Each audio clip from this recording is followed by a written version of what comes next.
Welcome back into the Bettor Half Hour, my favorite segment where we bring you veterans in the sports betting space that are winning more than they're losing. You've seen him on this show. You've seen him on the Betting Exchange. He was crushing Bettapalooza. My guy out of Chicago, Sean Little. Great to be with you, Sean. How are you? What's up, Monaco? What's going on? Always a pleasure. I look forward to talking anything hoops, Champions League. I see you've been doing that. Let's go, man. All right, well, let's first recap the Super Bowl. I want to talk to you about all things betting in that Rams-Bengals game. What was your takeaway from a betting perspective?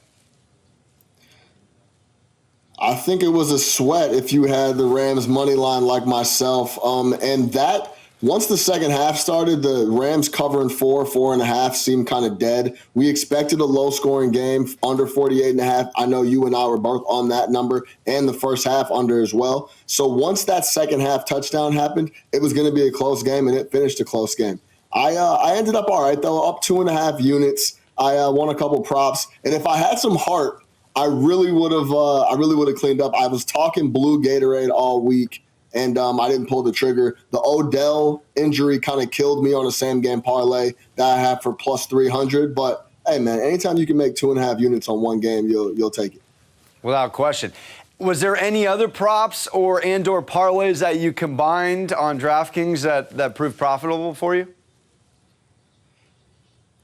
So I had that same-game parlay. I just needed Odell to have 4 catches, and he got injured when he had 2. So that kind of killed me on that. But I was preaching it all day on Bettapalooza on MSG Network. We were talking about I had Burrow longest reception over 38.5.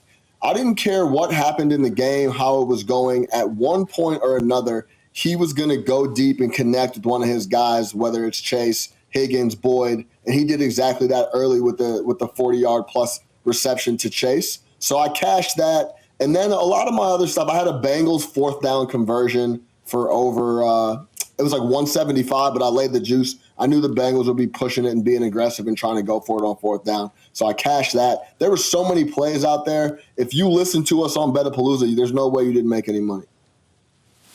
Oh, that's facts. All right, let's shift to the NBA, Sean.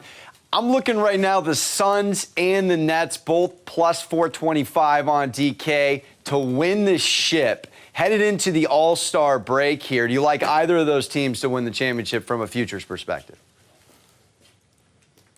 I think the disrespect for the Suns is palpable right now. I think if you were to ask professional people and give them an option on what side they were taking, similar to what me and you would think on a plus 425 on Suns or Nets, it's clear and away the Phoenix Suns.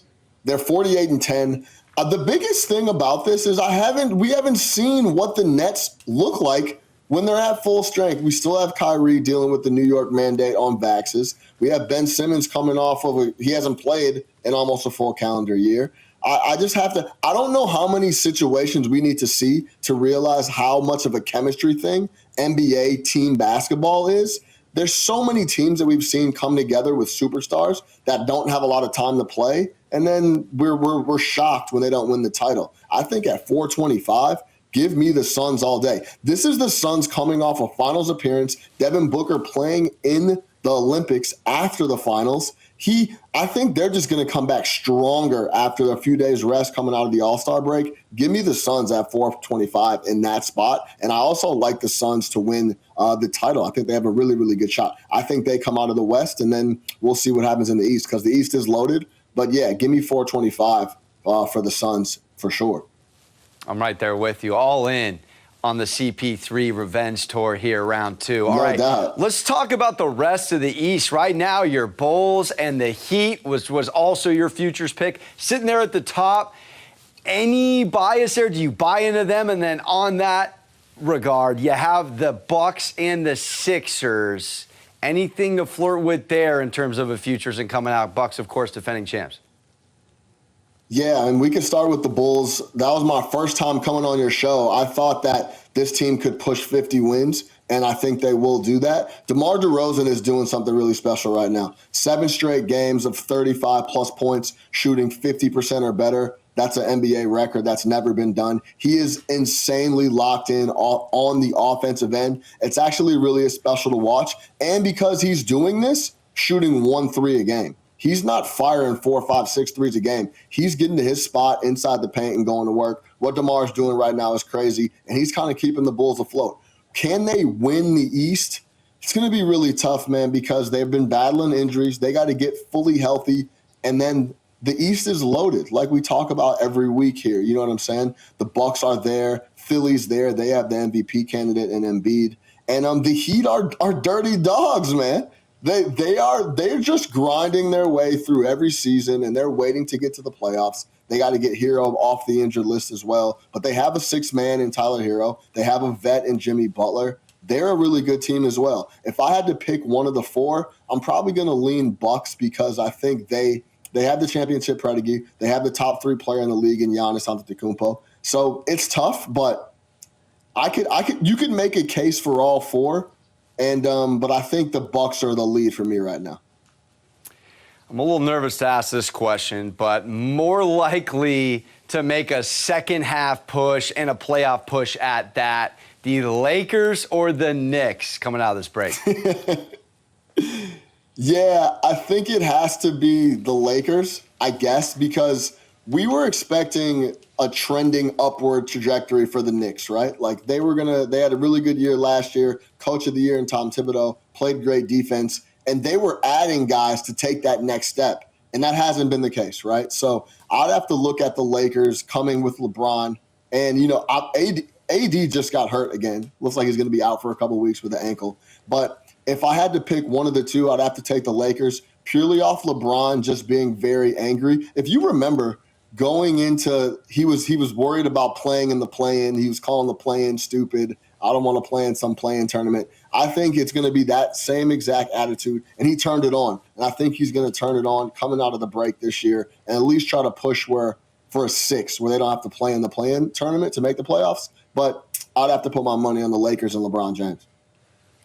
All right, I got a fun question for you on a Tom Brady note. I personally feel like with Rodgers getting the MVP, that's just fuel the fire to be coming back.